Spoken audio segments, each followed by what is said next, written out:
Le groupe Bordeaux Nord-Aquitaine vous présente Dites 33. 33. Dites 33.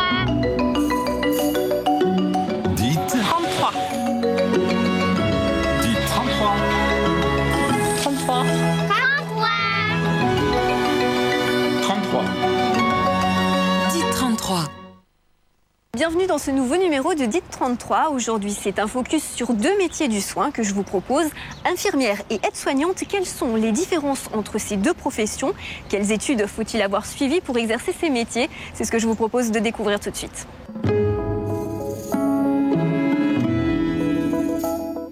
Alors, quand un patient est hospitalisé dans un service de soins, souvent il a bien du mal à savoir qui sont ces personnes qui gravitent autour de lui. Est-ce que vous pouvez nous dire d'une façon générale quelle est la vision que le patient a de l'organisation d'un service de soins? Alors je pense que sa vision reste encore à l'heure actuelle assez floue. Mais globalement, les patients nous disent qu'ils perçoivent une amélioration globale de leur prise en charge. Ce qui est dit le plus souvent dans notre association, ce qui ressort le plus souvent, c'est un sentiment d'une prise en charge morcelée. C'est-à-dire que le patient a l'impression d'une prise en charge non fluide, c'est-à-dire parfois un manque de référent. Il a envie d'être unique, le patient, lorsqu'il arrive dans un service. La deuxième chose qui revient le plus souvent, c'est le sentiment, justement, alors ce sentiment de morcellement va entraîner pour le patient un sentiment d'insécurité. Et du coup, peut-être l'impression d'avoir un manque au niveau de ces informations médicales. On vient de voir que l'organisation d'un service pour les patients, c'est toujours quelque chose d'un petit peu nébuleux. Hélène Jacques, vous êtes cadre de santé. Est-ce que vous pouvez nous en dire un petit peu plus sur l'organisation d'un service et nous expliquer la répartition des tâches entre infirmières et aides-soignantes? Alors c'est vrai que dans un service, il y a plusieurs intervenants, il y a des infirmières, des aides-soignantes.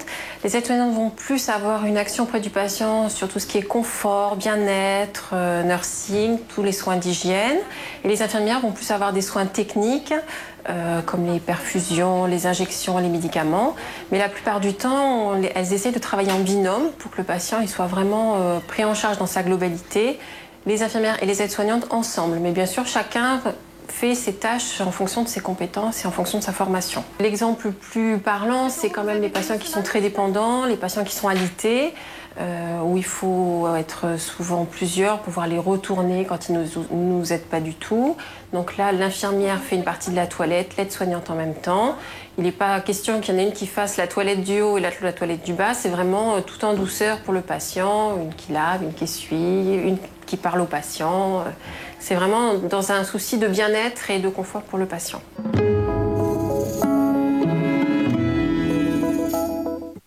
Et bonjour madame. Bonjour. Comment ça va?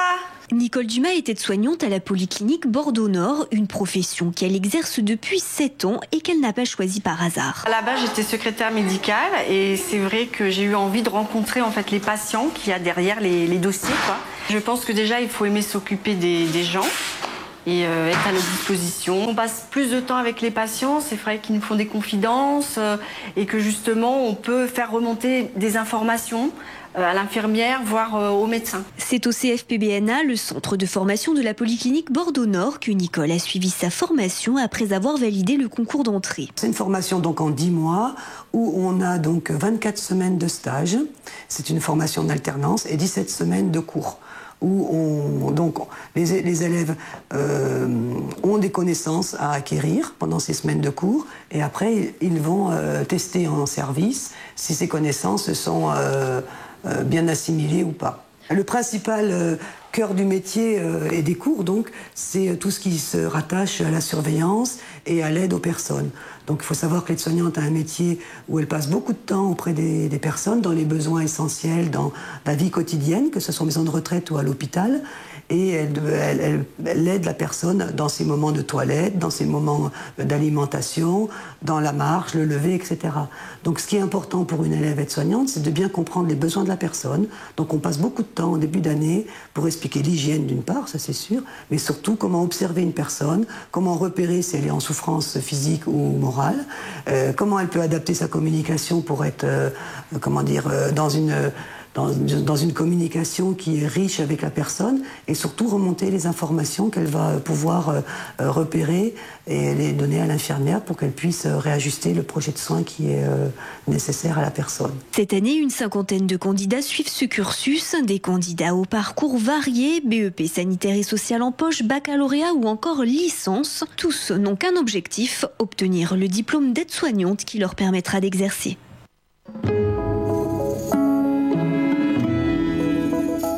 Julien Alignon, vous êtes aujourd'hui infirmier et vous avez aussi été aide-soignante pendant vos études. On va donc revenir un petit peu sur votre parcours personnel. Donc moi je suis infirmier à Bordeaux-Nord depuis 2007 et durant mon cursus d'études d'infirmier, donc j'ai eu la possibilité de faire aide-soignant parce qu'avant, quand on validait la première année d'études d'infirmier, donc on avait la compétence d'être aide-soignant au sein d'un établissement. Donc tout simplement un aide-soignant plus au niveau financier qu'autre chose pendant les études. Donc ce n'était absolument pas une obligation, mais un parcours qui permettait d'avoir après pour une prise en charge globale du patient, pouvoir passer par plusieurs postes. Et donc aide-soignant, une opportunité que j'ai pu faire dans la clinique pour après pouvoir évoluer. Alors vous êtes infirmier, vous avez été aide-soignant pendant vos études. Est-ce qu'avoir exercé la profession d'aide-soignant quand on est infirmier, c'est un plus concrètement dans la vie de tous les jours dans le service? C'est un plus puisque ce sont quand même deux métiers qui sont entièrement complémentaires auprès du patient. Les infirmiers et les aides-soignants sont vraiment travaillants complémentaires au niveau des patients avec des rôles qui sont bien définis pour chacun.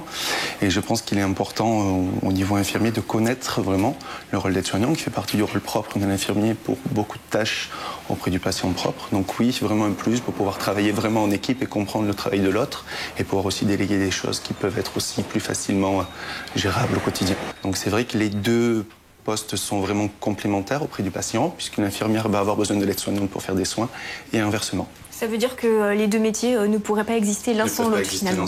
Non. Et est-ce qu'on peut en dire un petit peu plus sur la cohésion d'équipe? Le médecin, il intervient à quel moment dans tout ça? Parce qu'on sent bien qu'il y a un vrai binôme infirmier et aide-soignant. Mais le médecin, quelle est la relation Alors le médecin intervient un petit peu de manière aléatoire sur la journée, suivant leur planning opératoire, leur planning anesthésiste, puisque c'est complémentaire sur le service de chirurgie, anesthésiste et chirurgien. Donc on sait plus ou moins vers les heures dans lesquelles va repasser, mais c'est vrai que le médecin, son interlocuteur privilégié, ça va être vraiment l'infirmier, parce que c'est vraiment dans un travail de prescription et d'adaptation de traitement. L'aide-soignant est aussi là, mais de manière moins importante que l'infirmière au quotidien avec le médecin ou avec le chirurgien.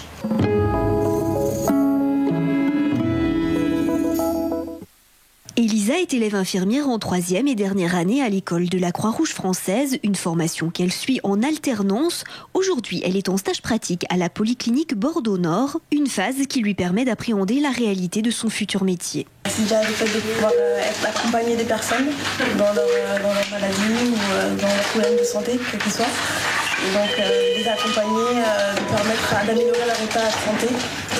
Et d'accompagner dans le fin de vie ou d'être avec les personnes en fait. On sait à quoi on va être confronté plus tard et ça permet aussi de jauger, de savoir si on est vraiment fait pour ça. Et le contact avec l'équipe, les patients, on peut vraiment se faire une idée de ce que va être notre métier. La formation d'infirmière dispensée par la Croix-Rouge à Bordeaux existe depuis 1903, mais elle a connu un certain nombre de réformes, notamment en 2009. Depuis cette date, les étudiants qui obtiennent leur diplôme d'état d'infirmier valident aussi l'équivalent du grade licence. On a passé un partenariat avec l'université, donc l'université Bordeaux 2, l'université de médecine, qui assure une partie des enseignements. Et le plus, c'est surtout que ce nouveau référentiel de formation a changé l'approche de la formation. C'est-à-dire que on n'est plus dans on apprend un savoir et on le met en œuvre, on est dans On a besoin d'un savoir dans des situations professionnelles, donc on va travailler à partir de situations professionnelles et on va définir quel savoir ça permet de mobiliser et du coup, de quel savoir on a besoin pour agir dans ces situations-là. Alors savoir émotionnel, expérientiel, méthodologique, voilà, tout type de savoir. La formation d'infirmier dispensée par la Croix-Rouge est accessible sur concours d'entrée, un concours qui s'adresse aux bacheliers mais également aux professionnels du domaine sanitaire ainsi qu'aux infirmiers étrangers.